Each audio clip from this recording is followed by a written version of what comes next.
the bottlenecks that continue to stifle progress in critical sectors of the economy. Uganda remains heavily dependent on agriculture, and our national plans and policies still point to a need to empower farmers to be able to produce more and feed agro-based industries that can easily transform the economy and solve other constraints, including unemployment. Records show that by independence time, the British colonial policy had encouraged the development of cooperatives, which became critical in advancing the cash crop economy as well as food production. The collapse of the cooperative movement in the 1980s and 1990s left many Ugandans stranded, and industries that relied on the supplies from the cooperative societies collapsed. Today, the Bugisu Cooperative Union is the only farmers' cooperative union at that level, founded during the colonial era, that is still alive. The Ministry of Trade and Industry has embarked on plans to revive the cooperatives movement to be able to deal with the challenges that farmers face today, and also help in the transformation of the agricultural sector and promoting agro-based industrialization. In some parts of the country, farmers have formed cooperatives alongside the circles. Now, analysts argue that given Uganda's comparative advantage in agriculture in relation to the regional market in East and Central Africa, cooperatives could play a vital role in helping Uganda achieve her full potential. Many Ugandans depend directly and indirectly on agriculture, but many farmers still practice subsistence farming, and despite several efforts by government, modernization of agriculture still faces many challenges. Tonight we host some experts involved in the efforts to revamp the cooperatives movement in Uganda to try and understand how vital this will be to Ugandan farmers and the country at large, considering its development challenges. Our guests tonight, Mr. Billy Butamanya, Deputy Secretary General of the Uganda Cooperative Alliance. You're most welcome, Mr. Butamanya. Thank you very much. We also are joined by Mr. Richard Mugisha, Program Officer in charge of Advocacy at PELUM-Uganda. You're most welcome, Mr. Mugisha. Thank you very much. Good evening, listeners. We're also joined by Mr. Begarura, Manager of the Nyakyera-Rukoni Area Cooperative Enterprise in Ntungamo District. You're most welcome, Mr. Begarura. Thank you very much. Good evening. Mr. Butamanya, how important is the cooperative movement in reviving the economy? Thank you very much. In fact, before we even begin asking ourselves how the importance of cooperatives in reviving the economy, we need first and foremost to know who are cooperators, or who is supposed to participate in cooperatives so that they can indeed revive the economy. Listeners, the cooperatives, according to the basic the definition of cooperative, the cooperative is a business organization that is owned, used, and benefits its members. And cooperatives can be formed to address any needful area of its members. The main objective of cooperatives is to meet its members' socio-economic needs. So, right from the start, we can say that cooperatives are founded in meeting the members' socio-economic needs. So, if the members realize that they can meet their socio-economic needs using the cooperative model of business, then it constitutes a drive that is going to drive them.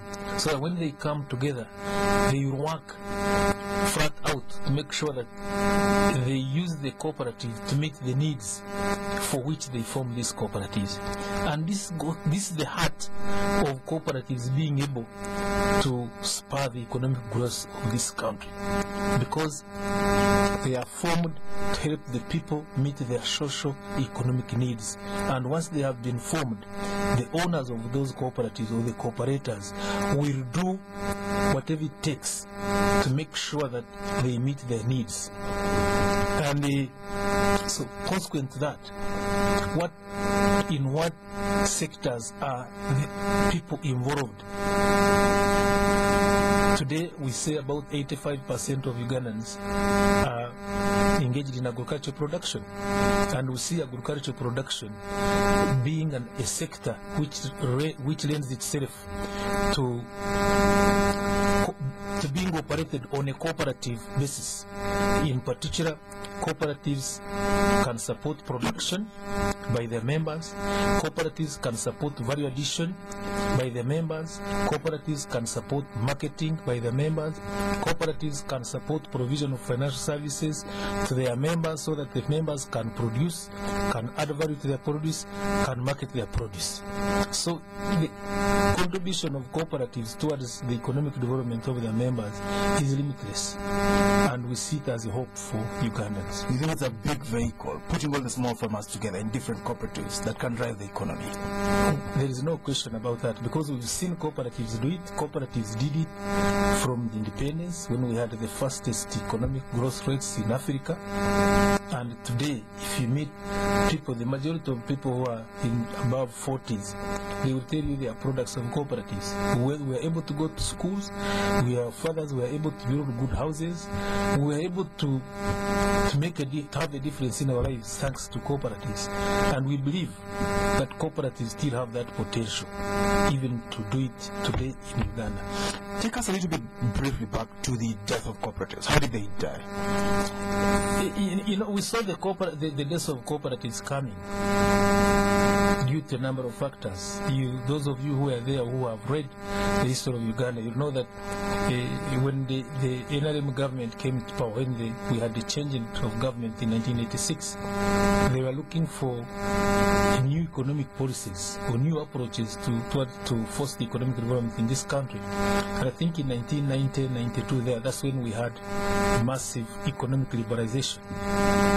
All of a sudden, yes, the economy was liberalized. And cooperatives, which had hitherto operated in a somehow protected environment, economic environment, all of a sudden found themselves competing with big, large-scale multinationals in coffee, in cotton, in tea, everywhere.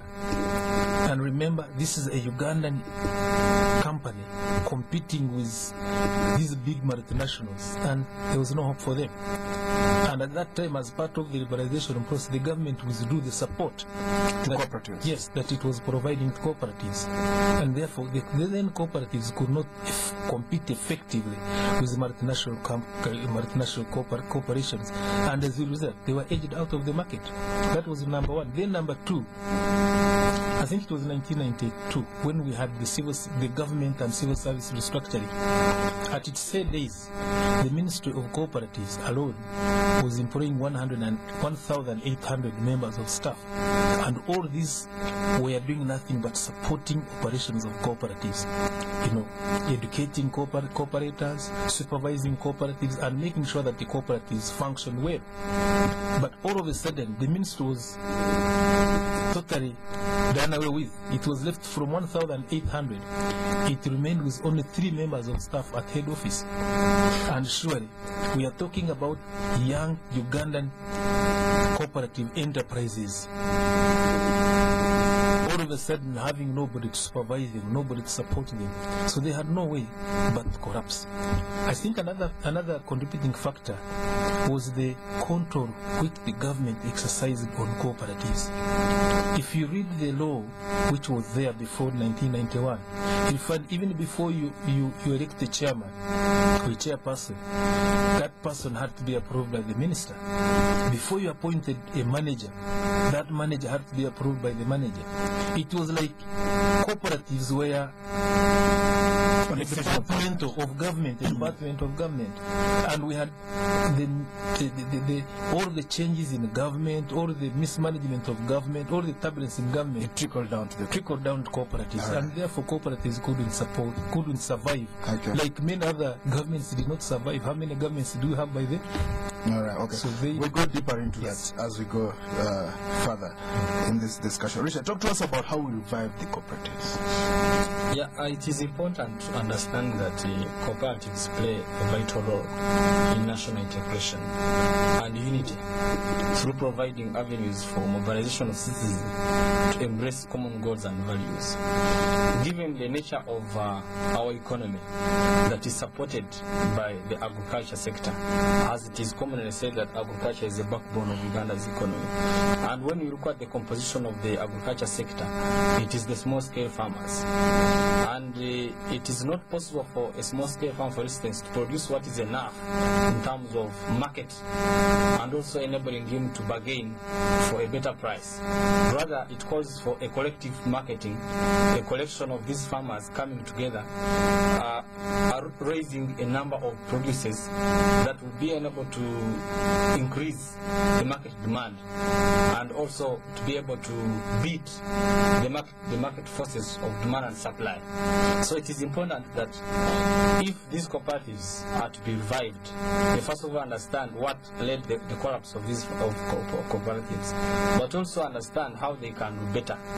Like my colleague was saying, that these cooperatives, formerly they were performing better, but because of different factors, including the political interference and also poor governance and mismanagement of these cooperatives, contributed much to their collapse. But we are saying as a society that it is important, because they played a very big role in bringing oneness and unity and collectiveness in terms of pursuing a common goal. Besides, these cooperatives, of course, were supposed to have their own independence. They were supposed to be owned to benefit the owners or the members of the cooperatives. But of course, it phased out. But we are saying they played a very big role in terms of eradicating poverty and wealth creation. And if we are to increase, for instance, the income levels of each household, then these cooperatives have to be revived. And it calls for that, therefore, the deliberate efforts by government to undertake and appreciate that it is important we encourage the revival of these cooperatives by encouraging the farmers themselves to take the initiative to form these cooperatives, but also manage them and control and own them, and making sure that they manage these cooperatives to benefit them to their expectations.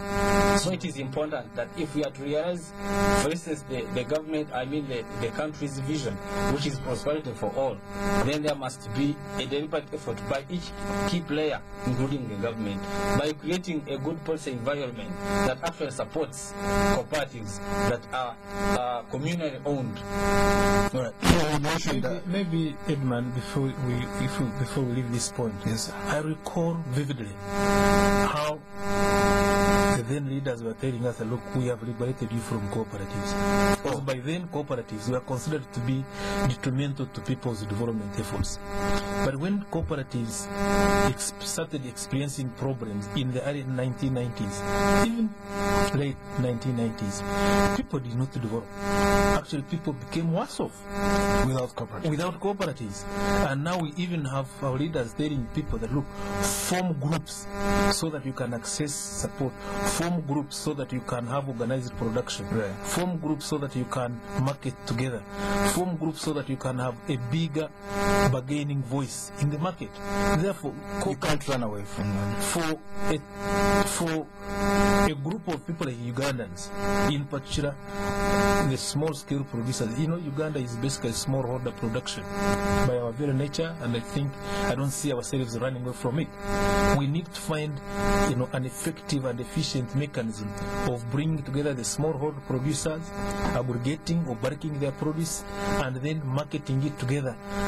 And by so doing, they increase their production and productivity, and when they go to the market, they will be able to get better prices for their produce, and that is going to help them to attain economic development. All right, I'd like us to hear from some testimony, but before we come to that, Richard, talk to us about some of the undercurrents that are reviving the movement, because some people think the government is not interested, because cooperatives can become a political tool used by some people.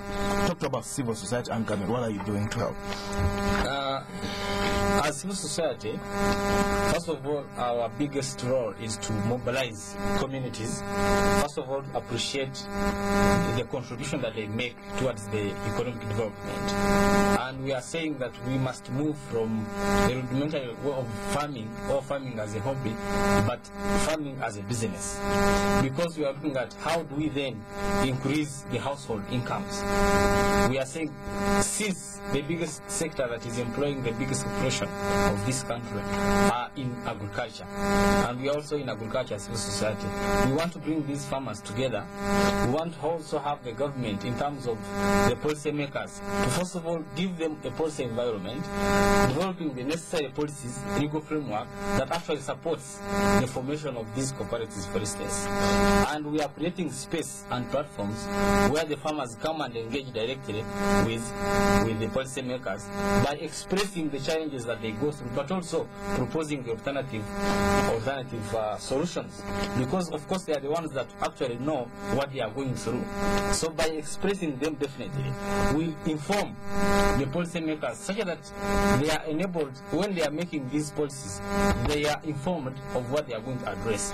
It is sometimes unfortunate that sometimes when we have these policies, they are not actually addressing what the farmers themselves are going through. Right. So what we do, we create platforms and we engage with the government officials to understand, to have a dialogue between the farmers and the farmers themselves. So you stand in the also middle. increasing public awareness. For instance, like PELUM and APF have managed to organize this kind of talk show to have, for instance, people's voices aired, to express their feelings, to express their challenges, to express also their success stories, to understand the different models. For instance, we are here with our colleague George.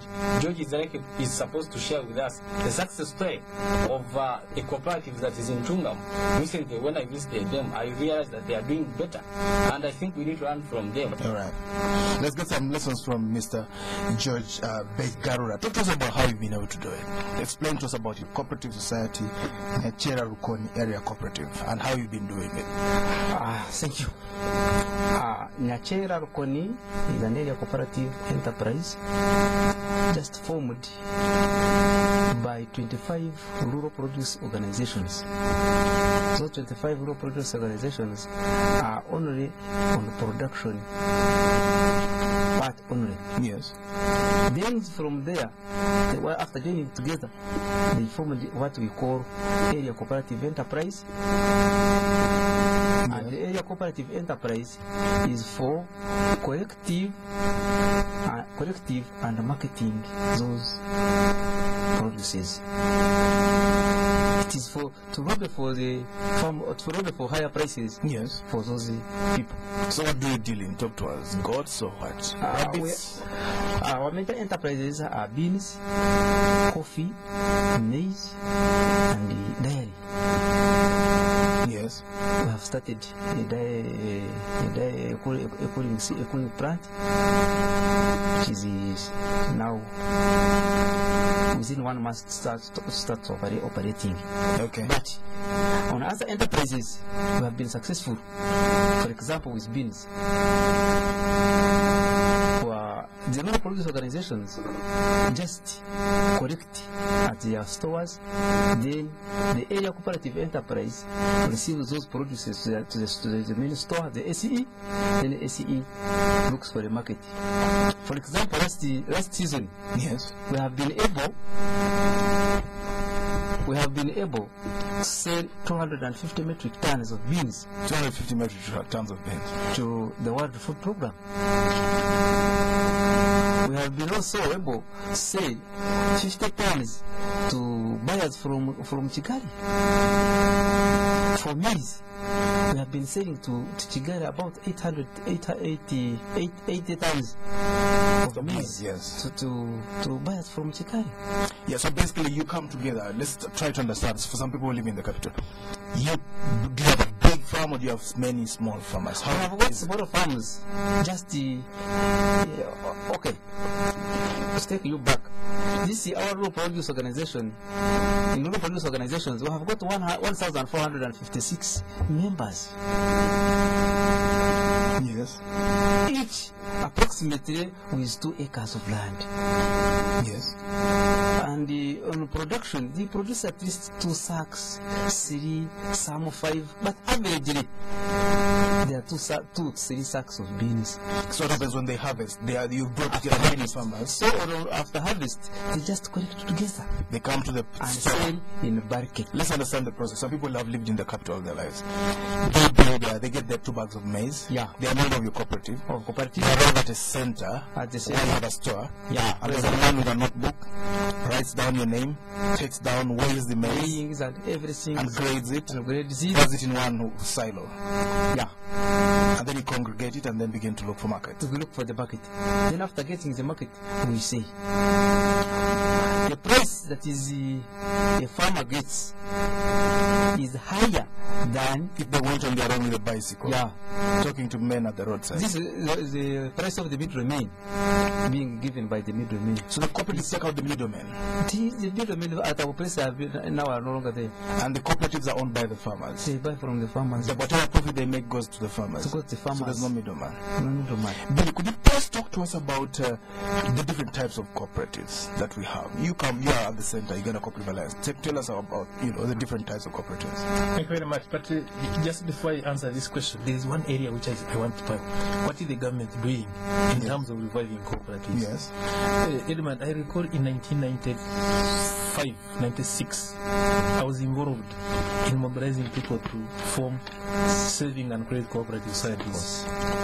Now popularly known as SACCOs. Yes. But then if you went to a community and said, look, you guys, we need financial services in order for us to develop. And how can we get these financial services? Since banks will never open here a branch for you to save your money, for you to borrow, why don't we start our own bank using a cooperative model? Then the people will tell us, look, but the government stopped cooperatives. There was even a bank that government was closed. Yes, government banned cooperatives. Therefore, if you want us to start a cooperative, you have first to go to the RDC to get a letter permitting us to start a cooperative. That was in 1995, 96, 97. But today, the government is on air, the government is in the field promoting cooperatives. So what the government has done for the revival of cooperatives is sort of like tell people that you are free to form cooperatives. They've changed that about yes, they've changed their attitude about cooperatives. All right. That's it. Then regarding the different types of cooperatives, maybe we'll talk about those when we come back, because we really would like to get the bottom of the different kinds of cooperatives. We heard about housing cooperatives, now we're talking about agriculture. Listeners, this is Spectrum on Radio 1 tonight. How significant will cooperatives be in helping farmers and the country in modernizing agriculture, considering past experiences? We'll go for a break, we'll be back. Do stay tuned. Uganda Communications Commission is currently conducting nationwide mandatory SIM card registration. Register your SIM card in a few easy steps. Visit your telecom operator's customer care center or any other designated registration center and provide your phone number, a copy of a valid ID or any other valid ID with accompanying photograph such as a passport, driver's permit, voter's card, or a letter from your LC. Information on your physical address or residence will also be required. SIM card registration protects mobile phone users from incidences of fraud, incitement, terrorism, and hate messages, among others. Please note that SIM card registration is mandatory, and those who fail to register risk having their SIM cards deactivated. The registration deadline is 1st March 2013. All information shall remain confidential. Let's make communication safe. Register your SIM card today. There are those who sit around waiting for things to happen, but then there are those who make things happen. Take a closer look. While some people follow trends, there are those who set them. While many people dream of what could be, there are those who make their dreams a reality. While some people make a name for themselves, there are those who also leave a legacy. These people have a unique drive that enables them to make things happen. And they all choose a beer that has a unique ingredient, crystal malt, releasing the richer, full flavor that makes Nile Gold Uganda's true premium lager. Nile Gold, beyond the ordinary. Excuse me, what is this 300 shillings on my bill for? That is for the tinted candles, madam. And this 100 shillings? That is for the air conditioning. And this 200 shillings? For the blue walls, ma'am. I can't believe this!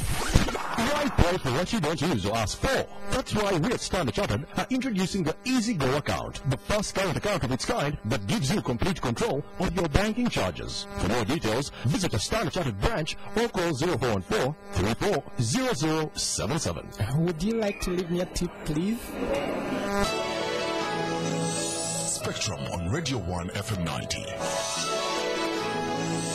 Welcome back on Spectrum tonight. How significant will cooperatives be in helping farmers and the country in modernizing agriculture, considering past experiences? Our guests tonight, Mr. Butamanya, Deputy Secretary General of the Uganda Cooperatives Alliance, Mr. Richard Mugisha, Program Officer in charge of Advocacy at PELUM-Uganda, that's a civil society organization, and Mr. George Begarura, Manager of the Nyakyera-Rukoni Area Cooperative Enterprise in Ntungamo District, one of the cooperatives that has worked very well. You will be able to call in and contribute to this discussion. Billy, talk to us a little bit about the cooperative, the types of cooperatives, and how do they actually work? Yeah, thank you very much, Edmond. Actually, there are no defined types of cooperatives. The type of cooperatives depend on the people's need. And what we are seeing world over, that as long as people have a need, and the people are determined to working on that need themselves, then they can come together and address that need. Implying that you can have cooperatives addressing different needs, and you can have different cooperatives as there are different needs among people, as long as the people agree to work together to addressing those needs. But like taking the case of Uganda, what we see, the common types of cooperatives that we are presently having are saving and credit cooperative societies. And why? It's because people need to access money. People need to access money so that with that money they can meet all their other needs. And therefore, what you do first is to come together. You bring your 5,000, he brings his 20,000, he brings his 100,000, bring my 100,000. We put together, it becomes a pool. And once it's a pool, then you can borrow and pay school fees. He can borrow and pay medical fees. I can borrow and go for production. So we can now start using our cooperatives to meet our financial services needs. And this is born out of realization that, look, one, we've been having commercial banks in Uganda for more than 100 years. But as we talk, there are areas, even districts, which don't have a single commercial bank. Unless people wake up and do something on their own, there is a risk that even for the next 100 years, they might not have a bank. They will never have a commercial bank. So, don't they need to develop? They need financial services in order for them to develop. Therefore, if the bank is not coming to their communities, if the communities start their own banks in courts, you think they can start a bank? Yes. You know, we had a cooperative bank which collapsed. It was down here. The head office was not far away from. Yes, I know. The CBD. Yes, I know. Within the CBD. Yes. You're saying the farmers can't start their own bank from the bottom. The people can start their own commercial bank from the bottom. An agricultural bank. Yes, or an a cooperative bank. Any type of bank, people can start it on their own. In fact, one of the causes of the collapse of the cooperative bank which we had here was that because it was removed from its owners, from the people who had started it, given to government, and given to people who didn't have any stake in it, who didn't have any interest in it, and they killed it as a result. But going back, so we see, look, people now, circles are selling like a hot cake in Uganda, largely because people realize that, look, if we start a circle, we'll be able to put together our money, and we'll be able to access financial services on our own, and we'll be able to develop. The second type of cooperatives, like my colleague here from Nyakyera has mentioned, are production cooperative, agricultural production cooperatives. Because we need to have organized production in this country. We need to have people sitting together, planning to produce beans. My colleague from PELUM has already mentioned that, look, we need to stop production for subsistence purposes. You are going to produce beans because it's a season for growing beans. We need to go into organized production of beans, so that even if we are smallholder producers, at the beginning of the season, we sit and say, look, we have 2 acres of beans, 2 acres each of us, we are going to produce beans and maize. We plan so that we know you are going to produce two bags, I'm going to produce 5, he's going to produce 10, he's going to produce 20. At the end of the season, we have 50 bags. Now we ask our marketing cooperative to go and look for us a market for 50 bags which we are going to produce long in advance, so that we have this the farming as a business. So we have production cooperatives, we have value addition cooperatives. People people are producing bananas. Yes. And you sell a bunch of banana today. If you went to Mbarara and all these places, you buy a bunch of banana for 5,000. And in the capital it's 30,000. But people, instead of selling a banana, people have now started making banana wine. So that a bunch which I would have sold for 5,000, if I made banana wine, I could easily make 200,000 shillings out of the wine that I'm selling. So there is value addition cooperatives which are up and running all over the place. They are marketing cooperatives. There is, marketing cooperatives, there are housing cooperatives, there are transport cooperatives, there are energy service cooperative, transport. So the types of cooperatives that one can form are as varied as their needs of people. And maybe, historically in Uganda, cooperatives have been taken as being a poor man's or poor person's organization. Not anymore. Because even here at Radio 1, yes, if you've not started a staff cooperative, yes, invite me tomorrow so I can come and show you how you can harness your numbers to start your own bank, next Bank of Uganda. And you say bye-bye to borrowing money at high interest rates, and when you are crying, you use your own numbers and little saving that you'll be making periodically and persistently, and you liberate yourselves financially. Exciting things. Yes. Richard, talk to us about some of the bottlenecks that are being made in the revival of these cooperatives and how they're being addressed. Yeah, I think one of them has been the lack of the legal framework. It's just last year, I think, 2011, that we had the cooperative policy. And of course, that means that cooperatives previously were working without a policy in place. And of course, a policy is supposed to provide guidelines. After that, you need laws. Yeah, and of course, after that, we need laws. And up to now, we don't have a law that clearly talks about the establishment of and the operationalizations of these cooperatives. So it is important that we have the legal framework in place. But also, we now need to create confidence, put confidence in people that it is important that we revive. Because as my colleague was saying, that they were telling him that, but the government stopped cooperatives. So what does that mean? That people still shy away from forming cooperatives. So I think it is important that the government now comes out boldly and begin to encourage the formation of these cooperatives, and without necessarily interfering and or forming these cooperatives from the political point of view. So at this time we are saying that if these cooperatives have survived and sustained themselves, then the political interference must be stopped. Do we still have some of that? Yeah, I think some of the cooperatives, if at all they exist, are still being used as political grounds, mobilizing votes, for instance. I think we have also realized that some MPs, when they go back in their villages, they use these organized groups to mobilize their own votes, and they say, I think this is my group. You find him taking people saying, I'm the one who formed this. But I think that kind of political interference must be stopped if we are to have the effective operation of these cooperatives, for instance. Judge, can you give us your own example? Tell us how you organized it and how you can get politics out of it and get it to work, purely on economic, grounds. Thank you. This is the management of RP of cooperatives. You know that cooperatives are member-owned, they are controlled, used. So, a cooperative, to be called a cooperative, it is owned by members, but not the government. So it is the members who should control that cooperative. For example, in a cooperative like these circles, because I'm a board secretary of the circle, of Nyakyera circle, we are elected by the members. So there is no need of the government to force the members that so and so should be the chairperson of the circle, or the secretary, or the treasurer, or this one to be a manager.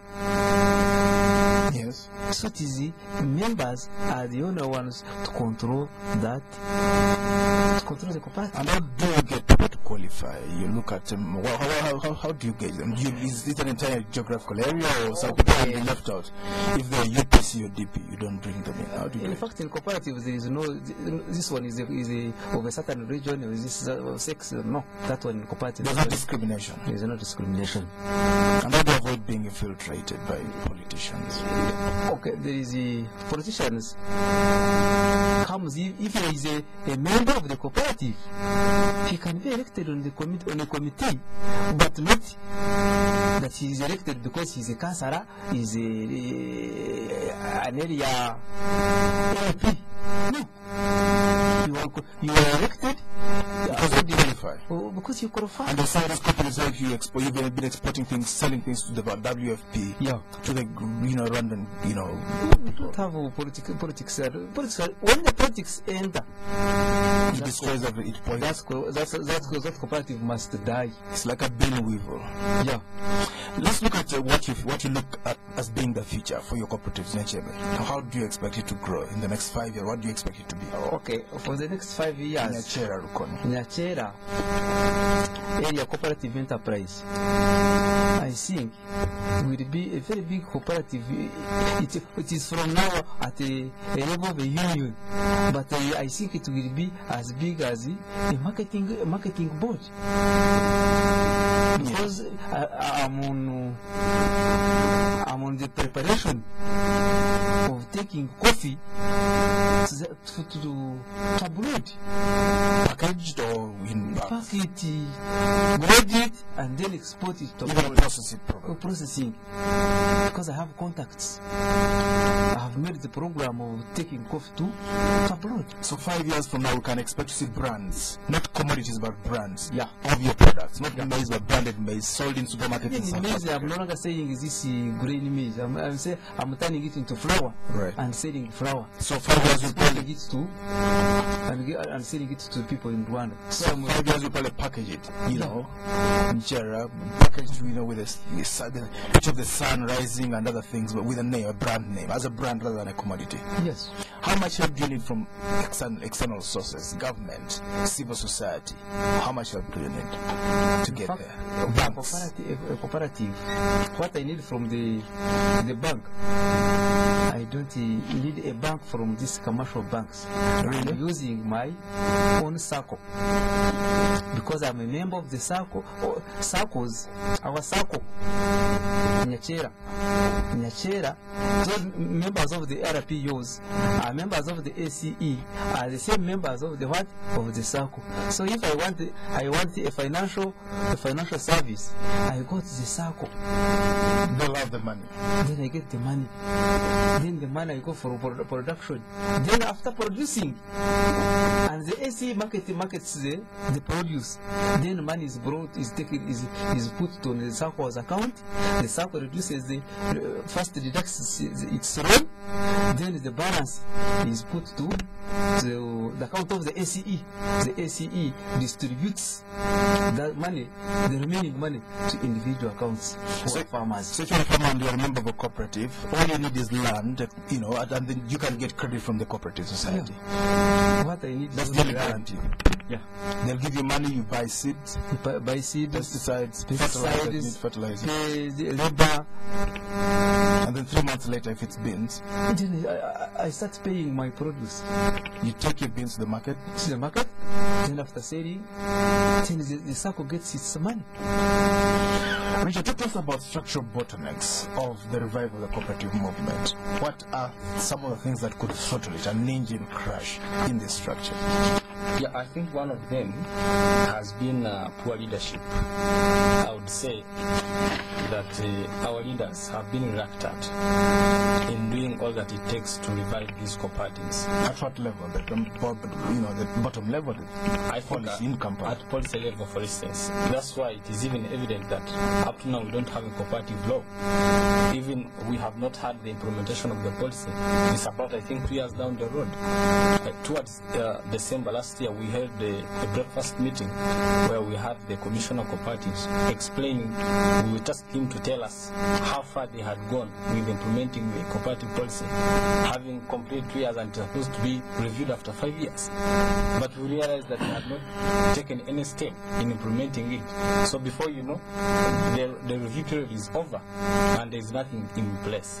So I think there should be a deliberate effort and there should be a political will to understand that it is important now that will bring people together in terms of collecting their produces, but also ensuring the markets of these produces. It is also important that the government deliberately undertakes efforts in terms of improving on the infrastructure. I think what the farmers are doing, they are doing infrastructure. The government is right infrastructure. Yeah, infrastructure, roads, road network, and rural electrification must be strengthened and expedited in places where, for instance, we have not had electricity. Because if we are talking about value addition, then the farmers are supposed to be strengthened in terms of adding value to their produces in terms of processing. Because we have the farmers who have the capacity to process their produces, but they don't have electricity. So it is important the government actually deliberately supports and builds the capacity of these farmers that we have. Number 3, I think the government must support. For instance, we have East African Common Market Protocol, cross-border trade. But you would wonder how many farmers, for instance, in Uganda are benefiting from this process. So it is important that now our government takes a position, or our country as a member state, in terms of identifying our niche, our comparative advantage. And of course, one of them is supposed to be promoting agriculture, promoting and supporting our farmers to be able to produce what is enough. If we are to become a basket, a food basket of EAC and beyond, then the capacity of farmers must be strengthened. But also, it is important that now the government works together with the civil society, because looking at the civil society organizations, they have also a big coverage. So there should be that kind of working together, understanding what the farmers are facing, bringing the civil society on board in terms of government programs, and sharing them in terms of giving them the roles. So it is important that if we are to take a new level for the farmers, then we must really involve every stakeholder in ensuring that the farmers' households, the farmers' incomes are increased, but also ensuring that we enhance their livelihoods. Let's hear from the listeners. This is Spectrum on Radio 1 tonight. How significant will cooperatives be in helping farmers and the country in modernizing agriculture, considering past experiences? You can call it now. Our numbers 0414 348 111, 0312260390, 0312261390. When you call in, please tell us your name and where you're calling from. Spectrum, hello? Yes, sir, your name? Stephen, hand over to Stephen Tashure, yes? You're welcome. Thank you so much. I'd like to thank Butamanya and the gentlemen who are there. It is true that there is no way we are going to transform this country. He has said that we have 80% of the population engaged in agriculture, but also most important is that 58% of the people are involved in subsistence farming.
efforts being done by the institutions like Cooperative and Alliance and the rest. But I want to say that the government must also come out and upgrade itself to production.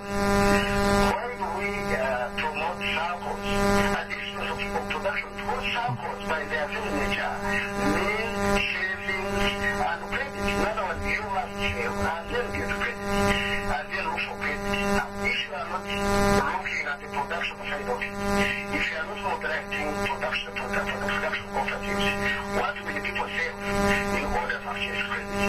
So there is really a lot that has to be done in terms of government, because land as a program is a good thing. But you know, land we are looking also at individuals. Land can only be successful and meaningful when it is incorporated with cooperatives. Because cooperatives, we are looking at small people, not addressing yourself to one big person, and then you have the small people to struggle to borrow. Where will they, what will they, how will they fund, how will they pay back their borrowing? So I mentioned that, yes, cooperatives have a role to play. Yes. In agriculture, Right. that they can only do so when supported and funded and by government, and the government has a role to play. All right. Because these are Ugandan citizens, their prosperity, their well-being is of interest to the country. So the institutions that are dealing with this, the alliance and the partners of government, we must walk the talk. We know All right. Okay. address All right. the policy issues and policy by law.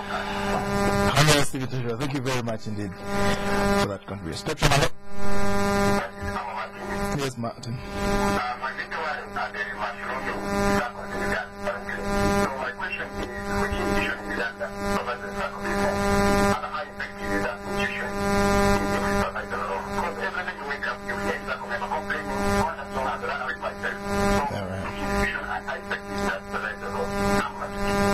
Let's get back to the studios. Billy, talk to us about it. Give us your response. Thank you very much. I thank the Honorable Tashovia.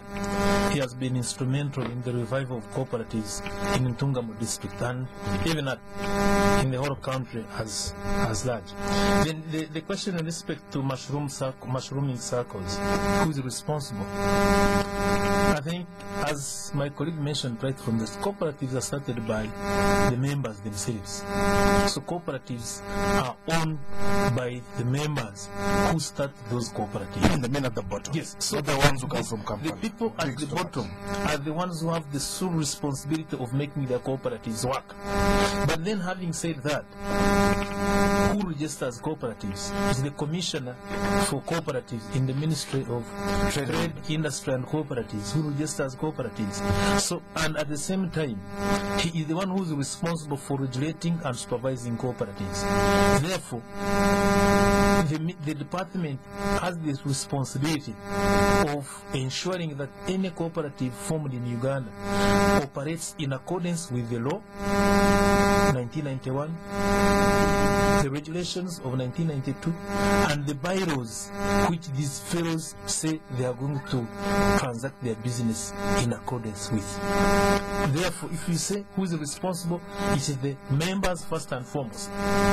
Then the second person in the firing line is the commissioner or the registrar of cooperatives. Here in Kampala. Here in Kampala. Judge, give us your response. And of course, the circles are regulated by the Microfinance Support Center. And I think the Microfinance Support Center does not regulate. It only lends.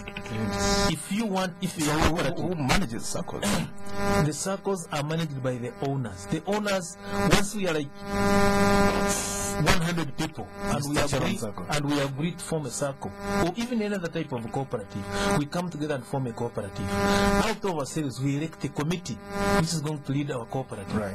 Then, for the day-to-day running of a business, you choose a committee of managers. They now appoint managers, like the gentleman here we have from Nyakyera.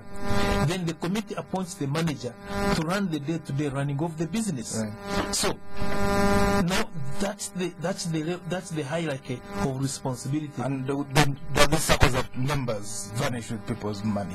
They take the plane. I think we begin with the members, because our concern is, look, when you are going to elect the leaders of your cooperative, look at him. What type of persons are you electing? All right. Because the people are at times also shying from their responsibility. You elect good leaders, you have the responsibility of electing somebody who's going to look after your money. Someone you elect the wrong person. Have you done it, George, in your place? Okay, a cooperative. So people don't go out with your money. A cooperative is owned by members because it is member owned and the member use it. So at the general assembly, when they come, they elect, they choose from themselves a committee. Then that committee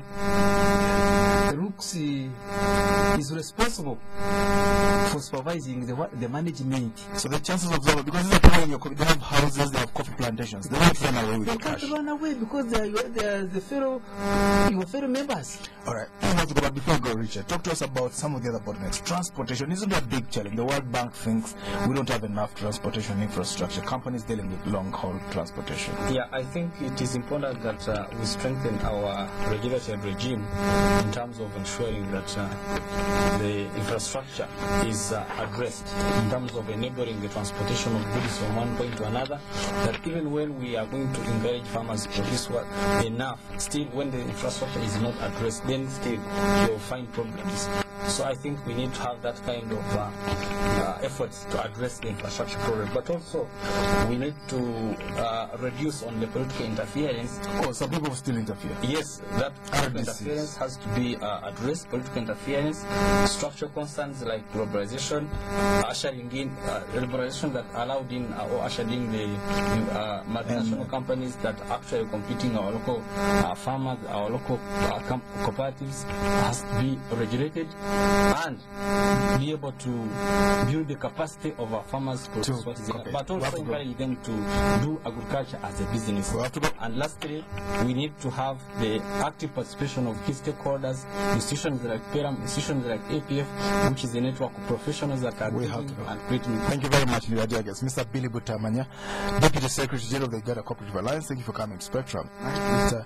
Richard Mugisha, Program Officer in charge of Advocacy at PELUM, that's an NGO, and Mr. George Begarura, Manager of the Nyakyera-Rukoni Area Cooperative Enterprises in Ntungamo District. Thank you for tuning in. I've been your host, Edmond, Kizito Spectrum. We'll be back tomorrow. You are losing your MTN number. If you don't register by the 28th of February 2013, they are going to cut it off with Papa, and you'll be there.